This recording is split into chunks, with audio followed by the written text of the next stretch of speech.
નમસ્કાર, આપ જોઈ રહ્યા છો ગુજરાત પ્રાઇમ ટાઈમ. આપની સાથે હું ઝરણા. ગુજરાતના દરિયાકાંઠે તોડાઈ રહ્યો છે ખતરો. રાજ્યના તમામ બંદર પર ભયસૂચક સિગ્નલ લગાવી દેવાયું છે અને 5 દિવસ સુધી માછીમારોને દરિયો ન ખેડવા ચેતવણી અપાઈ છે.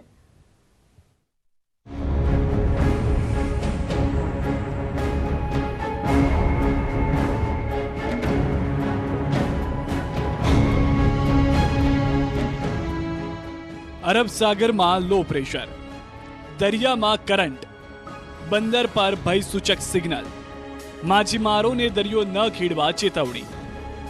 આ દ્રશ્યોએ વધારી છે ગુજરાતની ચિંતા, કારણ કે પવનની ગતિમાં વધારો થવાની આશંકા છે. અરબ સાગરમાં લો પ્રેશર સર્જાયું છે, જેની અસર દરિયાકાંઠા વિસ્તારમાં પડી શકે છે અને 40 કિલોમીટર પ્રતિ કલાકની ઝડપથી પવન ફૂંકાઈ શકે છે. એટલે જ તમામ બંદર પર ભયસૂચક 3 નંબરનું સિગ્નલ લગાવવામાં આવ્યું. माछीमारों ने आगामी 5 दिवस दरियो न खेड़वा चेतावनी अपाई है. अरबियन सी में एक लो प्रेशर एरिया बना हुआ है, उसके लिए लो प्रेशर एरिया के लिए फिशरमैन वार्निंग दिया गया है, इवन पोर्ट वार्निंग भी दी गई है और हमारा सिग्नल होस्ट किया गया है LC3. ભયસૂચક સિગ્નલ નંબર 3 નો મતલબ એવો થાય છે કે સર્ક્યુલેશન સર્જાઈ ગયું છે અને 40 કિલોમીટરની ઝડપથી પવન ફૂંકાઈ શકે છે. રાજ્યમાં જખૌ, કચ્છના માંડવી, મુન્દ્રા, સિક્કા, કંડલા, નવલખી, બેડી, ઓખા, દ્વારકા, પોરબંદર, વેરાવળ, સંઘ પ્રદેશ દીવ, દમણ, જાફરાબાદ, પીપાવાવ, પોર્ટ વિક્ટર, અલંગ, ભાવનગર, દહેજ, ભરૂચ, મગદલ્લા બંદર પર ભયસૂચક સિગ્નલ અપાયું છે. રવિવારે રાજ્યના કેટલાક વિસ્તારમાં અચાનક પવનની ગતિમાં વધારો થયો, જેના કારણે અનેક શહેરમાં તારાજી સર્જાઈ હતી. ત્યારે હવે આ નવા એલર્ટથી ફફડાટ મચી ગયો છે. વિભુ પટેલ, ન્યૂઝ 18 ગુજરાતી, અમદાવાદ. અરબ સાગરમાં ઉદ્ભવેલા લો લેવલ સર્ક્યુલેશનના કારણે દરિયામાં કરંટ જોવા મળી રહ્યો છે. જૂનાગઢના માંગરોળનો દરિયો તોફાની બન્યો અને અહીં પણ 3 નંબરનું ભયસૂચક સિગ્નલ લગાવી દેવાયું. માંગરોળના દરિયામાં 10 થી 12 ફૂટ ઊંચા મોજા ઉછળ્યા. માછીમારોને દરિયો ન ખેડવા સૂચના અપાઈ છે.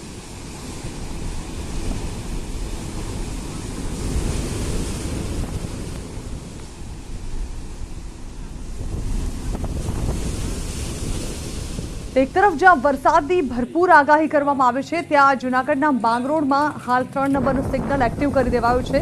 એક તરફ મોજા ઊંચા ઉછળતા જોવા મળી રહ્યા છે. દરિયામાં લગભગ 10 થી 12 ફૂટ ઊંચા મોજા ઉછળી રહ્યા છે અને દરિયો ગાંડાતૂર બની રહ્યો છે. તો આ તરફ ઓખા બંદરે પણ 3 નંબરનું સિગ્નલ લગાવી દેવાયું છે.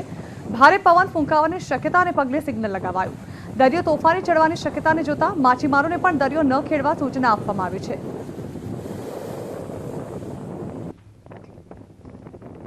તો ગુજરાતના દરિયાની જેમ સંઘ પ્રદેશ દમણના દરિયા કિનારે પણ એલર્ટ જાહેર કરવામાં આવ્યું છે.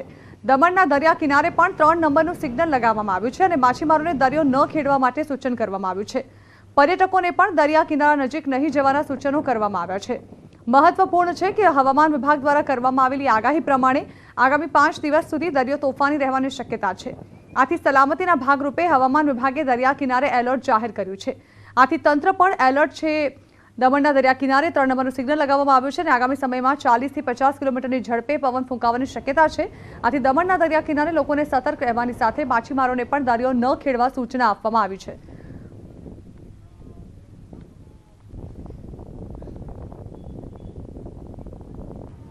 આગામી 2 દિવસ રાજ્યમાં વરસાદનું જોર ઘટશે, પરંતુ રથયાત્રાના દિવસે ગુજરાતમાં પડશે ધોધમાર વરસાદ.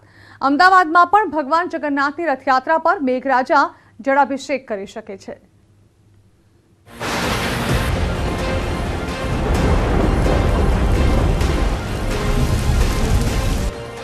રાજ્યમાં મંગળવાર અને બુધવારે વરસાદની સંભાવના નહીવત છે. કોઈક જગ્યાએ છૂટાછવાયા સિવાય વધુ વરસાદની સંભાવના નથી. પરંતુ હાલ રાજસ્થાન, અરબ સાગર તથા મધ્યપ્રદેશમાં સક્રિય થયેલી સિસ્ટમને કારણે આગામી દિવસોમાં ગુજરાતમાં સારા વરસાદની સંભાવના છે. હવામાન વિભાગની આગાહી પ્રમાણે 30 જૂનથી ફરી ધોધમાર વરસાદનો રાઉન્ડ શરૂ થશે. 1 जुलाई એટલે કે રથયાત્રાના દિવસે પણ રાજ્યમાં ધોધમાર વરસાદ રહેશે.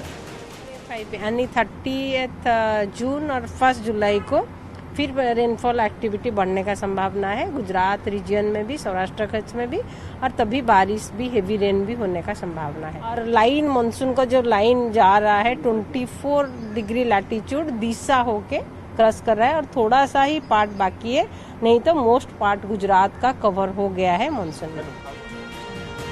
મંગળવારે દક્ષિણ ગુજરાત અને સૌરાષ્ટ્રના તમામ જિલ્લા તથા અમદાવાદ, ગાંધીનગર, આણંદ, ખેડા, અરવલ્લી, મહીસાગર, દાહોદ, પંચમહાલમાં હળવા વરસાદની સંભાવના છે.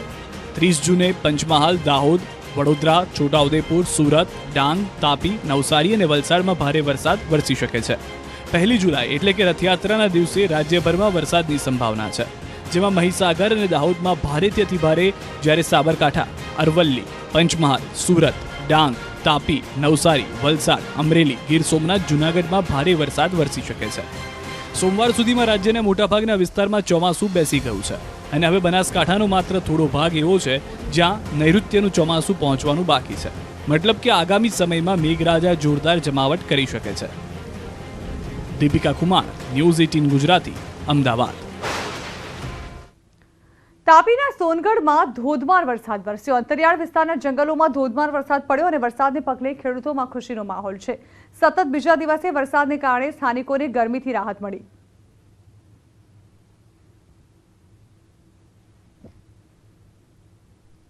તો આ તરફ ડાંગ જિલ્લામાં પણ ધોધમાર વરસાદ વરસ્યો. અહીં આહવા, વઘાઈ, સાપુતારા સહિતના વિસ્તારોમાં વરસાદને પગલે ડાંગમાં અનેક ધોધ સક્રિય થયા છે. વઘઈ આહવા માર્ગ પર આવેલ શિવઘાટ ધોધ પણ જીવંત થયો છે. શિવઘાટ ધોધ જીવંત થતા લોકોએ ધોધમાં નહાવાની મજા માણી.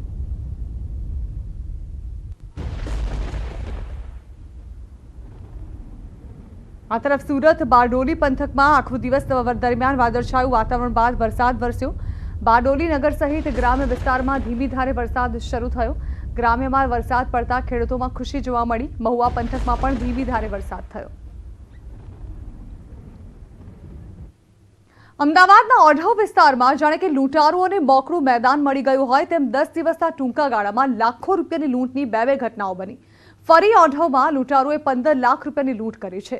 આ લૂંટની ઘટનામાં 4 આરોપીઓ સામેલ હોવાનું જાણવા મળી રહ્યું છે. આ ઘટનામાં 2 લૂંટારુઓએ કારને રોકી અને અન્ય 2 લૂંટારુઓ કાર ચાલકના 15 લાખ રૂપિયાની લૂંટ ચલાવી ફરાર થઈ ગયા છે. મહત્વનું છે કે અમદાવાદ શહેરના ઓઢવ વિસ્તારમાં આવેલી પીએમ આંગડિયા પેઢીમાં ગત 17મી જૂને ધોળા દિવસે 53 લાખ રૂપિયાની લૂંટ થઈ હતી.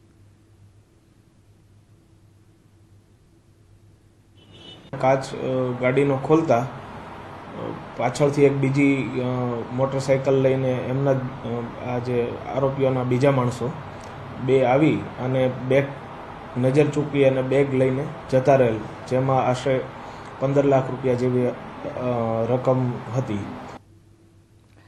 સુરતમાં નકલી પોલીસ બનીને દાદાગીરીની ઘટના સામે આવી. અહીં પોલીસની ઓળખ આપીને પાનના ગલ્લાવાળાને માર મરાયો. રાંદેર ગોરાટ રોડ પર આ ઘટના બની. મોડી રાત્રે મારામારીની ઘટના સામે આવી, જેમાં સીસીટીવી પણ સામે આવ્યા છે. મોડી રાત્રે દુકાન ખોલાવવા માટે દાદાગીરી કરવામાં આવી. આરોપી હાલ મુબારક પટેલ નામનો શખ્સ હોવાની શક્યતા જોવા મળી રહી છે.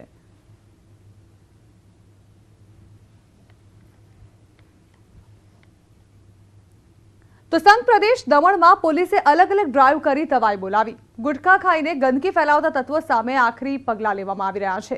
ગુટખા વેચનારા અને ખાનારાને પકડીને પોલીસ કાર્યવાહી કરી રહી છે. સાથે જ હાલ દરિયામાં નહાવા પર પ્રતિબંધ હોવા છતાં દરિયામાં નહાવા પડેલા પ્રવાસીઓને પોલીસે દરિયામાં ઉતરીને બહાર કાઢ્યા. દરિયા કિનારે પ્લાસ્ટિકના વપરાશ પર પણ રોક લગાવવામાં આવી છે અને આદેશના ભંગ બદલ ₹1000નો દંડ પણ ફટકારવામાં આવી રહ્યો છે.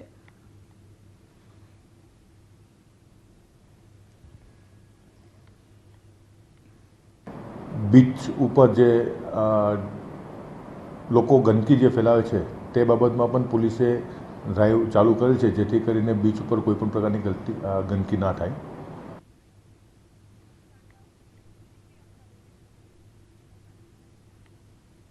સૌરાષ્ટ્ર યુનિવર્સિટી જાણે કે વિવાદોનો મધપૂડો બની ગઈ હોય તેમ એક બાદ એક વિવાદ સામે આવી રહ્યા છે. ભાજપના જ સિન્ડિકેટ સભ્ય કલાધર આર્યાએ ઇન્ચાર્જ કુલપતિ ડોક્ટર ગિરીશ ભીમાણી પર આક્ષેપો કર્યા છે. ગિરીશ ભીમાણી પર નવા કોર્સ અને નવી કોલેજોને નીટ કમિટીની મંજૂરી વગર જ માન્યતાઓ આપી હોવાનો આક્ષેપ કરાયો છે. વર્ષ 2014-15થી અત્યાર સુધીમાં કેટલી કોલેજીસને માન્યતા આપવામાં આવી તેમજ કેટલી અરજીઓ પેન્ડિંગ છે તે સહિતની માહિતી માંગવામાં આવશે. સમગ્ર મામલે કુલપતિએ મીડિયા સાથેની વાતચીતમાં પોતાના આક્ષેપોને ફગાવી દીધા હતા તેમજ સિન્ડિકેટ બેઠક બાદ જ વધુ કહેશે તેમ જણાવ્યું હતું.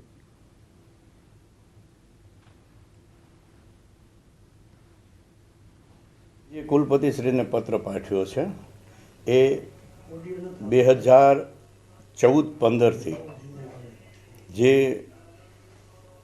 કોલેજો માટેની નવા વિષયો માટેની સ્નાતક કક્ષાના અનુસ્નાતક કક્ષાના અભ્યાસક્રમો માટેની અરજીઓ સ્થગિત થયેલી હતી. એમને પત્રમાં આપ જે વાત કરો છો એ વિગતો લખીને આપી છે અને સાથે સાથે એમને એમાં ઉલ્લેખ પણ કર્યો છે કે આ વિગતોને સિન્ડિકેટમાં મૂકવામાં આવે અને સમગ્ર સિન્ડિકેટ એનો નિર્ણય કરશે. એટલે જ્યાં સુધી એ પત્રને હું સિન્ડિકેટમાં ન મૂકું આગામી અને નિર્ણય ન આવે ત્યાં સુધી હું કશું નહીં કહી શકું. તંત્રના અણઘડ વહીવટને કારણે વિદ્યાર્થીઓને જોખમી સ્થિતિમાં 2.5 કિલોમીટર દૂર જવું પડે એ તો કેવી મજબૂરી. ધોરાજીના એક ગામમાં આવા જ રોષ સાથે વાલીઓ અને વિદ્યાર્થીઓએ હલ્લાબોલ કર્યું.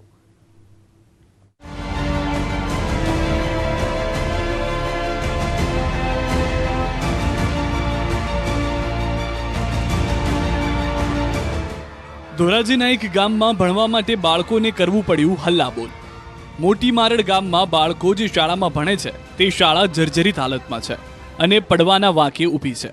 શાળામાં પ્રવેશતા જ આ ગામના બાળકો પર જાણે કે મોત ભમી રહ્યું હોય એવું લાગે. શાળાએ મોકલતા ભૂલકાઓના વાલીઓના શ્વાસ પણ અદ્ધર રહેતા. ખંડેર જેવી બની ગયેલી આ શાળાના નવીનીકરણ માટેની મંજૂરી પણ મળી ગઈ છે, છતાં કુંભકર્ણની ઘોર નિંદ્રામાં પોઢી રહેલા તંત્રના પેટનું પાણી પણ હલતું નહોતું. જવાબદારોને જાણે કે વિદ્યાર્થીઓની પડી જ ન હોય એમ વૈકલ્પિક વ્યવસ્થા ઊભી કરવાને બદલે બાળકોને 1.5 કિલોમીટર દૂર શાળામાં મોકલવાનો નિર્ણય કર્યો. શાળાના આ નિર્ણય સામે વિદ્યાર્થીઓ અને વાલીઓમાં ભારે રોષ ભભૂકી ઉઠ્યો. ચોમાસાના વાતાવરણમાં વિદ્યાર્થીઓ આટલે દૂર ભણવા કેમ જઈ શકે એવા સવાલ સાથે વિદ્યાર્થીઓ અને વાલીઓએ ભારે હોબાળો મચાવ્યો. અત્યારે અમારી નિશાળ બહુ જર્જરી છે, ત્યારે ના છૂટકે અમારે 1.5 કિલોમીટર આ શાળામાં અભ્યાસ કરવા આવવો પડે છે. ચોમાસાની ઋતુમાં પણ અમારે બેગનો ભાર લઈને આવવું પડે છે. અમને બહુ તકલીફ થાય છે. અમારી સોસાયટીમાં 150 થી 250 વિદ્યાર્થી છે. બધાને એટલું દૂર આવવું પડે, 1.5 કિલોમીટર થાય. એટલે મોટા છોકરા તો દફતર એટલું આમ વજનવાળું હોય છે ને લઈને આવી શકતા નથી ને ઘરે પહોંચે ને ત્યાં એ જમવા જેવા નથી રહેતા. મોટી મારડની શાળા નંબર 3 ઘણા સમયથી જર્જરિત હાલતમાં છે. આ વિસ્તારમાં રહેતા વાલીઓ ઈચ્છે છે કે આ જ શાળાનું નવીનીકરણ થાય, જેથી બાળકોને દૂર દૂરના ધક્કા ન ખાવા પડે. હાલમાં બાળકો જે સ્કૂલમાં જઈ રહ્યા છે ત્યાં ચોમાસામાં બેટ જેવી સ્થિતિ સર્જાય છે, ત્યારે બાળકો માટે તે વધુ જોખમકારક છે. અત્યારે જે બાળકોને આવવા જવા માટે જે તકલીફ પડે છે ત્યાં વરસાદના કારણે આખો વિસ્તાર બેટમાં ફેરવાઈ જાય છે. પણ જે પ્રોસેસ આપણે કરીએ એમાં તો તાંત્રિક મંજૂરી મળે પછી જ આપણે એમાં આગળ વધી શકીએ. તો એ મંજૂરી આવી જાય ને સ્કૂલનું કામ ચાલુ થઈ જાય તો વધારે સારું.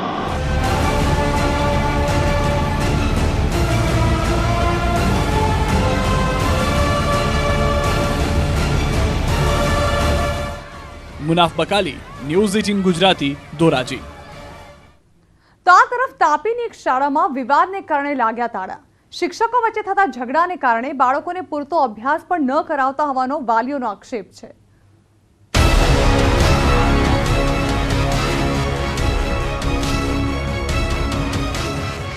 આંતરિક વિખવાદે તાપીની એક શાળામાં ભૂલકાઓના ભવિષ્ય પર પ્રશ્નાર્થ મૂકી દીધો.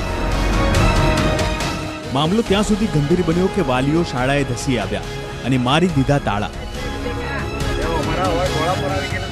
તાળાબંધી બાદ શાળાના ગેટની સામે વાલીઓ અને વિદ્યાર્થીઓ કલાકો સુધી બેસી રહ્યા. વાલીઓનો આક્ષેપ છે કે અંગત ઝઘડાને કારણે આ શાળાનું શિક્ષણ ખાડે ગયું છે. શિક્ષણ બગડી રહેલું છે ને એ આંખે દેખાઈ રહેલું છે. જો મારો છોકરો જે 4થા ધોરણમાં આવી ગયો છે એમને હજુ સુધી વાંચતા સુધી નથી આવડતું. એનો મતલબ એમ છે કે પહેલાં અને બીજા ધોરણમાં જે શીલાબેન એમ ઝાડ ભણાવે છે તો એ પાયો કાચો રહી ગયો છે. શાળામાં આમ તો બાળકો પ્રગતિ માટે આવે છે, પરંતુ અહીં પ્રગતિ પત્રક માટે વાલીઓ અને શિક્ષકો વચ્ચે ઘમાસાણ થયું. વારંવારની રજૂઆતો છતાં પ્રગતિપત્રો ન અપાતા અને શિક્ષકો વચ્ચે સતત ઝઘડા થતા તેની અસર વિદ્યાર્થીઓના અભ્યાસ પર પડતી હોવાનું વાલીઓએ આક્ષેપ કર્યો છે. ગામની શાળા વ્યવસ્થાપન સમિતિ અને વાલીઓએ વર્ગ શિક્ષક શીલાબેન ઝાડની તાત્કાલિક બદલીની માંગ કરી છે. જે રીતે અમે મહેનત કરી છે એને આ પ્રકારે બદનામી થાય છે ત્યારે બહુ દુઃખ થાય છે કે અમે આટલી બધી મહેનત કરી અને શાળાની છાપ સુધરે અને શાળાનું શૈક્ષણિક કાર્ય સારું થાય અને ખૂબ સારું પણ અમે કરીએ છીએ, છતાં આવા નાના નાના ઝઘડાઓ કરીને આ જે રીતે આ વાતાવરણ બગડ્યું છે એનો અમને ખૂબ દુઃખ છે. મને પ્રગતિ કાર્ડ આચાર્ય તરફથી મળેલા નથી, જેથી કરીને મેં નથી આપ્યા. મને પરિણામ પત્રક આપ્યા છે તે મેં ભરીને આચાર્યને આપી દીધા છે અને એમણે 2-4 માણસોને ભેગા કરીને એમણે જાતે જ તાળા મરાવેલા છે. એવું કશું કંઈ છે નથી. મામલો વધુ ગંભીર બનતા પોલીસે દરમિયાનગીરી કરીને સમગ્ર મામલો થાળે પાડ્યો હતો. હેમંત ગામિત, ન્યૂઝ 18 ગુજરાતી, તાપી.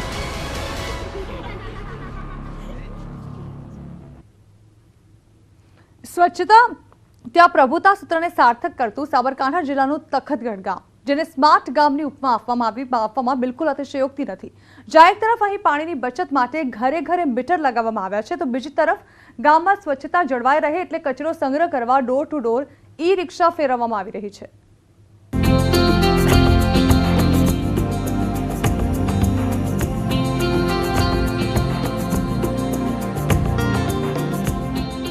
અહીં ગામને સ્વચ્છ બનાવવા ગ્રામ પંચાયત દ્વારા છેલ્લા કેટલાય વર્ષોથી પ્રયાસો હાથ ધરાયા છે. તખતગઢ કંપામાં પહેલા તો પાણીનો બગાડ ન થાય તે માટે ઘરે ઘરે પાણીના મીટર લગાવવામાં આવ્યા, જેના લીધે ગામમાં પાણીનો બગાડ થતો બિલકુલ અટકી ગયો અને પાણીનો વ્યય થતો અટકાવતા પાણીજન્ય રોગો પણ અટક્યા અને વધુમાં પાણીની પણ બચત થઈ, જેના કારણે સરકારે ગામની નોંધ લઈને પશ્ચિમ ભારતની શ્રેષ્ઠ પંચાયતનો એવોર્ડ પણ એનાયત કર્યો.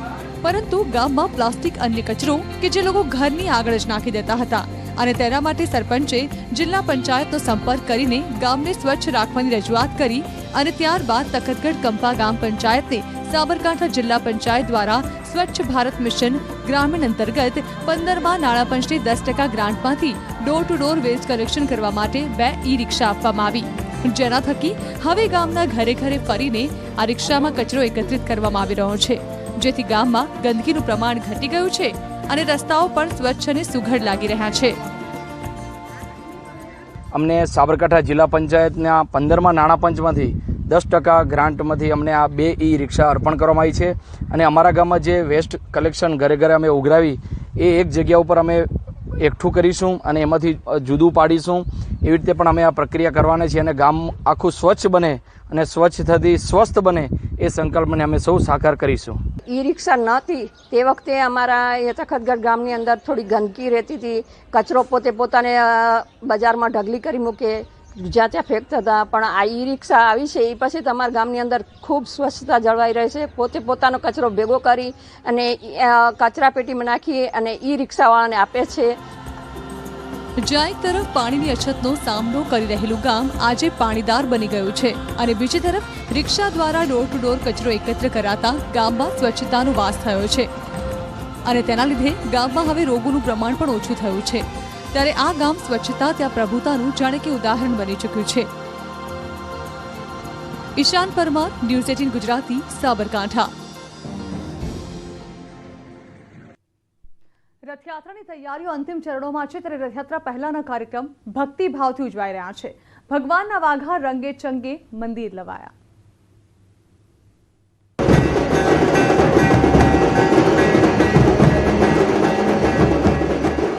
હર્ષોલ્લાસ અને ભક્તિભાવ સાથે ગરબા ગાતા ભક્તો, શણગાર સજેલા આ ગજરાજો,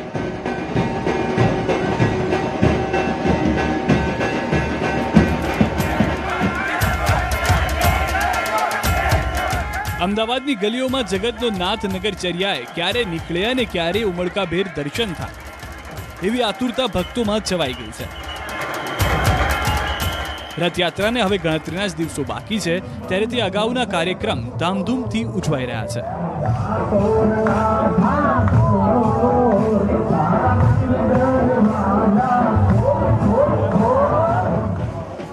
જમાલપુર જગન્નાથ મંદિર ખાતે રથયાત્રામાં 3 દિવસ યોજાતા ઉત્સવમાં ભગવાન માટેના વાઘા રંગેચંગે વાજતે ગાજતે મંદિરમાં લાવવામાં આવ્યા. 3 અલગ અલગ પરિવારો દ્વારા ભગવાનના વાઘાની યજમાની કરવામાં આવી. ભગવાન જ્યારે મામાના ઘરેથી પરત ફરે ત્યારે નેત્રોત્સવ, બીજા દિવસે સોનાવેશ, રથયાત્રાના દિવસે તેમજ રથયાત્રાના બીજા દિવસના ભગવાનના વાઘા તૈયાર કરાયા છે. ભગવાનનો મુગટથી લઈ તમામ વસ્ત્રો ભારે હર્ષોલ્લાસ સાથે મંદિરને સોંપવામાં આવ્યા. રથયાત્રાના વાઘા અમે મંગળા આરતીના 13 વર્ષથી સતત અમારા ઘરે પધરામણી કરાવીએ છીએ અને એનો લાવો જગતનો નાથ આપે અમે ખૂબ ધન્યતા અનુભવીએ છીએ. રથયાત્રાની સુરક્ષા માટે અમદાવાદ પોલીસ પણ એક્શન પ્લાન સાથે સજ્જ છે. આ વખતે ખાસ પ્રકારની ટેકનોલોજી સાથે આકાશમાંથી પણ રથયાત્રા પર બાજ નજર રખાશે. પેરામોટર અને પેરાશૂટ દ્વારા રથયાત્રાના રૂટ પર પોલીસ પહેરો રાખશે. પેરામોટરને અનેક ગણી હાઈટ પર ઉડાવાશે. તેમાં રહેલા કેમેરાની ફીડથી અધિકારીઓ કંટ્રોલ રૂમ ખાતે બેસી નજર રાખશે. પેરામોટરનું ટેસ્ટિંગ જીએમડીસી ગ્રાઉન્ડ ખાતે કરવામાં આવ્યું હતું. ये सर पैरामोटर है, ये फ्यूल के जरिए इंजन रहता है इसके अंदर, पेट्रोल मिक्स टूटी पेट्रोल चलता है इसके अंदर, उसके जरिए ये फ्लाइंग होती है इसकी, और पायलट बैठता है, कंट्रोल सब पायलट के हाथ में रहता है जो भी. આ ઉપરાંત 24,000થી વધુ પોલીસનો કાફલો રથયાત્રાની રક્ષા કરશે. સાથે જ ડ્રોનથી પણ રથયાત્રાનું સુરક્ષા ચક્ર બનાવાશે. ડ્રોન કેમેરાના માધ્યમથી ટોટલ 15 ડ્રોન આપણી પાસે ઉપલબ્ધ છે.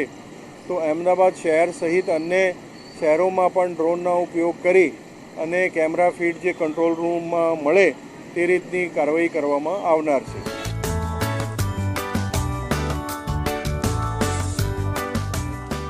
દીપિકા કુમાર સાથે હરમેશ સુખડિયા, ન્યૂઝ 18 ગુજરાતી, અમદાવાદ. તો આ તરફ ભાવનગરમાં પણ ભગવાન જગન્નાથજીની 37મી નગરયાત્રા યોજાશે અને દેશની 3જા નંબરની અને ગુજરાતની 2જા નંબરની ગણાતી આ યાત્રાનો પ્રારંભનો ઇતિહાસ રોચક છે. 1 જુલાઈ એટલે કે અષાઢી બીજના દિવસે યોજાનારી આ નગરયાત્રાની રથયાત્રા સમિતિ દ્વારા તડામાર તૈયારીઓ ચાલી રહી છે. ભગવાન જગન્નાથ, બલરામ અને સુભદ્રાજીના રથની સજાવટ શરૂ કરી દેવામાં આવી છે. ભગવાન જગન્નાથજી ₹15 લાખના ખર્ચે બનેલા આધુનિક સુવિધાથી સજ્જ રથમાં બિરાજી નગરચર્યાએ નીકળશે. હાલ ભગવાનના રથનું સમારકામ પૂર્ણ થઈ ગયું છે અને હવે સ્વયંસેવકો લાઇટ, માઇક અને રથના સુશોભન કાર્યમાં લાગી ગયા છે. સેવનના લાકડામાંથી આ 250 ઘનફૂટમાંથી આ રથનું એ જે કંઈ કલાત્મક રીતે બનાવવામાં આવેલ છે. આ રથને વોટર પ્રૂફિંગથી ઉપર ફાઇબર કોટિંગ કરવામાં આવે છે. 11 અંદર કેમેરા છે. આ રથની અંદર જુદી જુદી પ્રકારની ડિઝાઇનો અને ભગવાનના જુદા જુદા કલાત્મક રીતેના ચિત્રો સાથે આ રથ બનાવવામાં આવેલ છે. તો ગુજરાતના મિની દ્વારકા ગણાતા ખેડા જિલ્લાના ડાકોરમાં આ વર્ષે 250મી રથયાત્રા નીકળશે. રથયાત્રાની તૈયારીઓ શરૂ થઈ ગઈ છે. એક ચાંદીનો રથ અને એક લાકડાના રથનું સમારકામ અને રંગરોગાનનું કાર્ય પૂરજોશમાં ચાલી રહ્યું છે. 1 જુલાઈએ નીકળશે ડાકોરના ઠાકોરની રથયાત્રા. સમગ્ર ગુજરાતમાં સૌથી પૌરાણિક રથયાત્રા રાજા રણછોડની છે. ગુજરાતની સુપ્રતિષ્ઠ અને સૌથી પુરાણી રથયાત્રા છે. 250મી રથયાત્રા છે અને એના અંગેની તૈયારીઓ અમે આ 20 દિવસ પહેલાંથી કરી દેવામાં આવી છે, જેથી 1 જુલાઈના રોજ ડાકોરની રથયાત્રા તેમજ અમદાવાદના જગન્નાથજીની રથયાત્રા એક સાથે નીકળવાની છે. કેન્દ્રીય મંત્રી રાજીવ ચંદ્રશેખર મહેસાણા જિલ્લાની ગણપત યુનિવર્સિટીની મુલાકાતે હતા. યુનિવર્સિટી ખાતે ઇલેક્ટ્રોનિક સ્ટાર્ટઅપ્સ અને ઇન્ફોર્મેશન વિષય ઉપર ખાસ સંવાદ કાર્યક્રમ આયોજિત કરાયો હતો. આ ટેકનોલોજી વિષય આધારિત સંવાદ કાર્યક્રમમાં શૈક્ષણિક ક્ષેત્રના મહાનુભાવો સાથે સીધો સંવાદ અને પરામર્શ કરવામાં આવ્યો. હાલના અત્યાધુનિક યુગમાં સ્ટાર્ટઅપ્સ માટે અતિ આવશ્યક ઇલેક્ટ્રોનિક અને ઇન્ફોર્મેશન ખૂબ જરૂરી હોવાથી તેનો ઉપયોગ કેવી રીતે કરવાથી સફળતા મળે તે માટેના અલગ અલગ વિષયો પર ચર્ચા થઈ.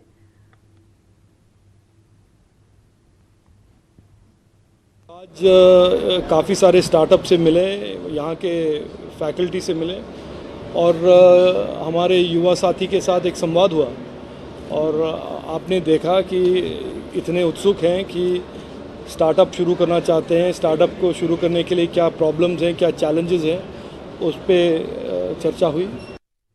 તો કેન્દ્રીય મંત્રી રાજીવ ચંદ્રશેખર મહેસાણા જિલ્લાની ગણપત યુનિવર્સિટી ખાતે આવ્યા હતા અને તેને લઈને તેઓએ ટેકનોલોજી વિષય પર આધારિત સંવાદ કર્યો. તેઓએ યુવાનોને ખાસ આ અંગે ભાષણ આપતા જણાવ્યું કે તેઓએ હજુ પણ મહેનત કરવાની જરૂર છે. અને હવે અંતમાં જોઈએ, ભાવનગરમાં એક મહિલા કોલેજના આચાર્યએ વિદ્યાર્થીનીઓને ભાજપની પેજ સમિતિમાં જોડાવાની નોટિસ આપી અને રાજનીતિ ગરમાઈ. ચારે તરફથી સવાલો ઉઠતા આખરે આચાર્ય આર એ ગોહિલે રાજીનામું આપી દીધું.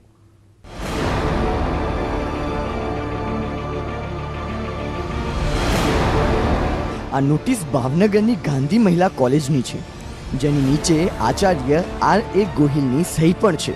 પરંતુ નોટિસમાં જે લખ્યું છે તેણે એવો વિવાદનો વંટોળ સર્જ્યો કે આર એ ગોહિલે આચાર્ય પદ છોડવું પડ્યું. 24 જૂને કોલેજની વિદ્યાર્થીનીઓને પાઠવાયેલી આ નોટિસમાં લખ્યું છે કે ભાજપ પક્ષમાં પેજ કમિટીના સભ્ય તરીકે નોંધણી માટે દરેક વિદ્યાર્થીનીઓએ આવતીકાલથી પોતાનો પાસપોર્ટ સાઇઝનો ફોટો લઈને આવવો, સાથે જ મોબાઈલ લઈને પણ આવવા સૂચન કરાયું છે. પરિણામે જોરદાર વિવાદ થયો. કોંગ્રેસ અને આમ આદમી પાર્ટીને મોકો મળી ગયો અને આક્રમક પ્રહાર કર્યા. કોંગ્રેસના નેતાઓ શહેર પ્રમુખની આગેવાનીમાં કુલપતિને રજૂઆત કરવા પહોંચ્યા અને આચાર્યના રાજીનામાની માંગ કરી. સાથે જ આરોપ લગાવ્યો કે ભાજપના ઈશારે આ બધું થઈ રહ્યું છે. આ ઘટના દર્શાવે છે કે ભાજપ એક કમજોર પાર્ટી છે. જો ખરેખર એની પાસે મોટું સંગઠન હોત તો આવી નિમ્ન કક્ષાની નોટિસો ન આપવી પડી હોત. ભાજપની આ હરકત બતાવે છે કે એમની પાસે વાસ્તવમાં કોઈ પેજફેજ કમિટી નથી. માત્ર ભ્રષ્ટાચારના રૂપિયા ઉપર શોબાજી અને તાઇફા કરીને વિશ્વની કહેવાતી મોટી પાર્ટી બની છે. કોઈએ સ્પષ્ટપણે સૂચના આપી છે, એના દોરી સંચાર છે. ફક્ત આના રાજીનામાની સસ્પેન્ડ કરવાની માગણી તો છે જ, પણ એ સાથે એની પાછળનો દોરી સંચાર કોનો છે? આ તરફ વિવાદ વકરતા આર.એ. ગોહિલે રાજીનામું આપી દીધું, જેમાં તેમણે ખુલાસો આપતા લખ્યું કે નોટિસ અંગે મને કોઈએ સૂચના આપી નહોતી. ગેરસમજણ અને શરત ચૂકથી આ નોટિસ કરી હતી. જો કે આ ઘટનાથી અનેક સવાલો ઉઠી રહ્યા છે. બાહ્ય કે આંતરિક વ્યક્તિઓ કે કોઈ પરિબળો દ્વારા આદેશ પણ આપવામાં આવ્યો નથી કે કોઈ દબાણ પણ નહોતું કરવામાં આવ્યું. આ એમની પોતાની એક નિર્ણયની એક ભૂલ થઈ ગઈ છે અને એ નિર્ણયની ભૂલ એમને પોતે સ્વીકારી છે, જણાવ્યું છે.